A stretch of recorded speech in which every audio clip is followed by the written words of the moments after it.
Okay, so to not make this video long, I do want to say I don't do the same method that I used to do when I first started my channel. It is a little bit lengthy. It involves getting a bucket, it involves hot water, soap, lemons, lemon juice. Like it's a process. I'm more of a let's get it done type of girl nowadays. I was a lot younger when I made that video, and I'm older now, so my time is very, very important. Like I make every meal from scratch, and I just have a lot more to do than what I had to do back then. I have a lot more responsibilities now than what I had back then. So I actually found a easier method, and it's still very affordable. The first thing I want to say as well, if you live in an apartment building like I do, I wash my stuff in the same washer that everyone else does. And there are sometimes, you know, you don't know what people are using when it comes to the washer. Some people might use a lot of bleach. Some people might leave a crayon in the washer, a marker. It has happened to me. I have stories for days when it comes to my whites getting stained due to someone else's mistake of leaving something they're not supposed to have in the washer. What I like to do is wipe down the washer. I'm gonna do that first, and then I'm gonna put this in the washer with like my little mixture. But I find that that method helps a lot when you're sharing a washer with strangers, is to wipe it down before putting your whites in the wash. My next tip are these mesh bags. These things come in handy not just with washing your whites, but these come in handy even if you're washing your sneakers, your socks. If you don't want your socks to get lost in the washer, because you know they always have a party and they decide to leave, they never come back home, they will be trapped in here and they will be forced to come back home in pairs. So I'll have these linked down below. So that's some advice. Let me finally show you guys the products that I use. So obviously I'm gonna be needing some quarters. Like I mentioned in my last video, you cannot wash clothes without quarters here. You can also use the hemp dryer balls like I do for my clothes. These little balls help get your comforter and sheets very fluffy, but I'm going to be air drying today, so I'm not going to need those, but I wanted to mention them because this is what I use at the end of the month. It works really, really well. Another thing that I am using, which I always use, is my laundry soap. This is safe for all colors and it's non-toxic. It has a great light scent of magnolia and lily flowers. And the main product is this one right here. So you can also use this on, it says color safe. I don't use it on colors. I just use it for my whites. It's also a stain remover. This is a bleach alternative. In the back it will tell you how to use it. It will tell you how to use it for top loaders, high efficiency loaders, pre-soaking. Up top it says like there's no fragrances, no dyes, this is cruelty free, whitens without chlorine bleach, and the ingredients is just sodium carbonate and sodium percarbonate. So very, very clean ingredients. And when you open it up, by the way, this is the 365 brand, so I might not be able to link this because you probably need a Whole Foods next to you. But like I said, if you cannot find this product, I have another method, so just hold on. But I have been using this for a bit. This was filled to the top. I've been using this for almost a year now and it works great. So it comes with like a little measuring thing, and when it comes to washing like a load of like the comforters, like I said, or in the sheets all together, I will do 1 scoop of it.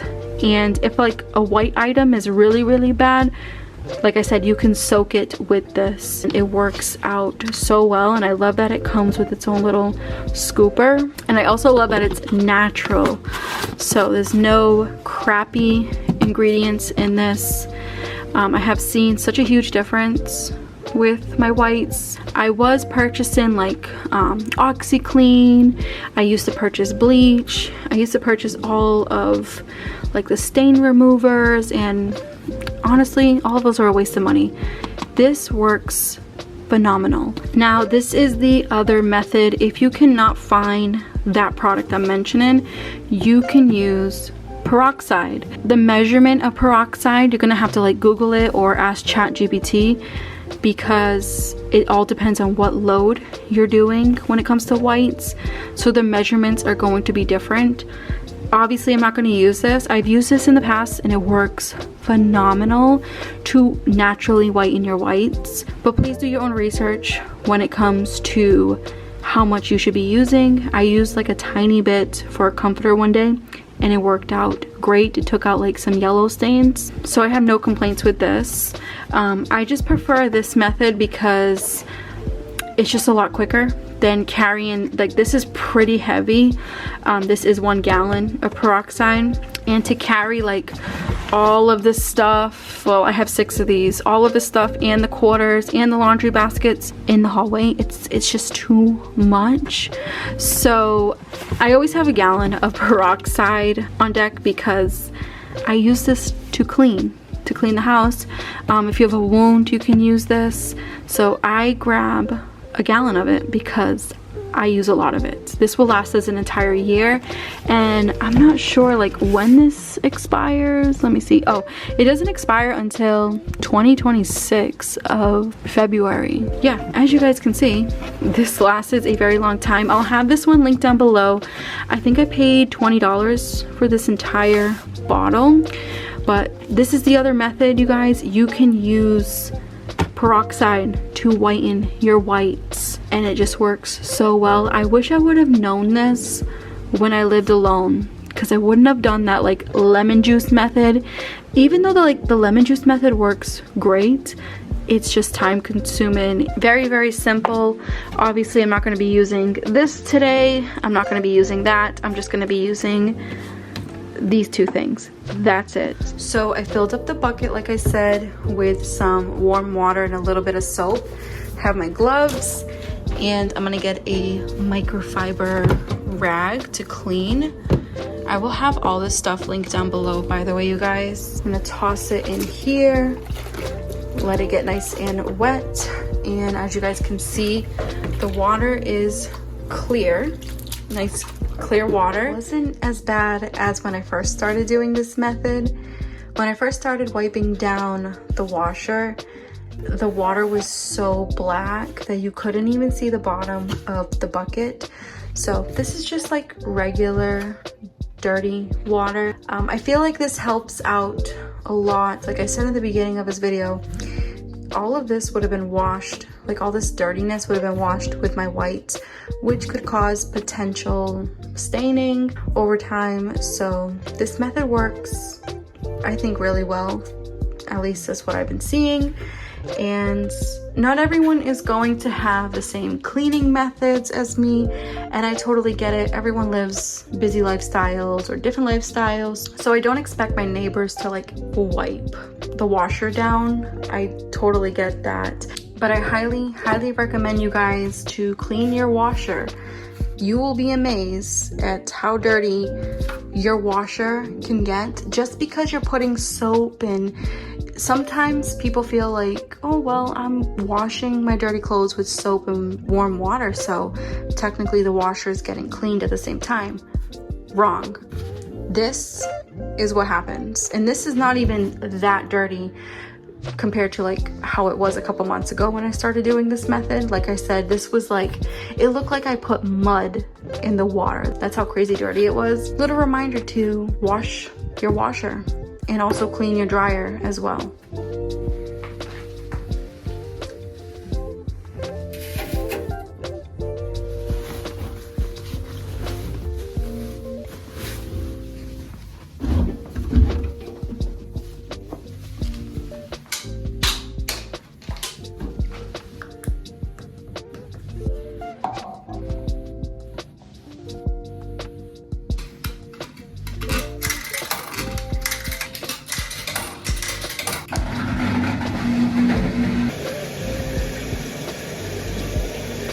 So everything is out of the wash. I just hung up all the stuff to air dry. This is going to take, say about 24 hours to fully air dry.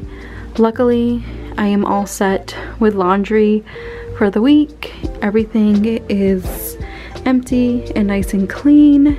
Another thing is when you do air dry, if you have room to air dry your whites, then do so, because the smell of the laundry soap I find lingers a lot more when you air dry than when you put them in the dryer. It smells so fresh and clean compared to like putting them in the dryer. They come out nice and fluffy, but the scent, like that fresh clean scent, is just not there anymore.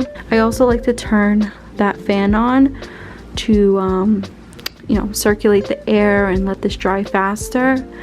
The only thing is, like, this fan is broken. It was free, so I can't like rotate it or it will like fall to the side.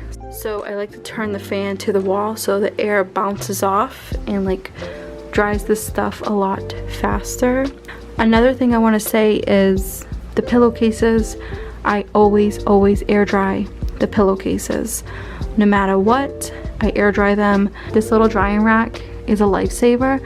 I'll have it linked down below. I've had so many dryer racks in my life, and this is the best one so far. It comes with these little clips, and when you're all done with it, you can fold it up and put it away. I technically don't put it away. I just put it in the corner over there because I do laundry every week. So there are other things that I air dry, like my underwear and things like that, so I'm constantly using it. But on that note, you guys, I really hope you enjoyed this simple video, and let me know down below if this whitening method works for you.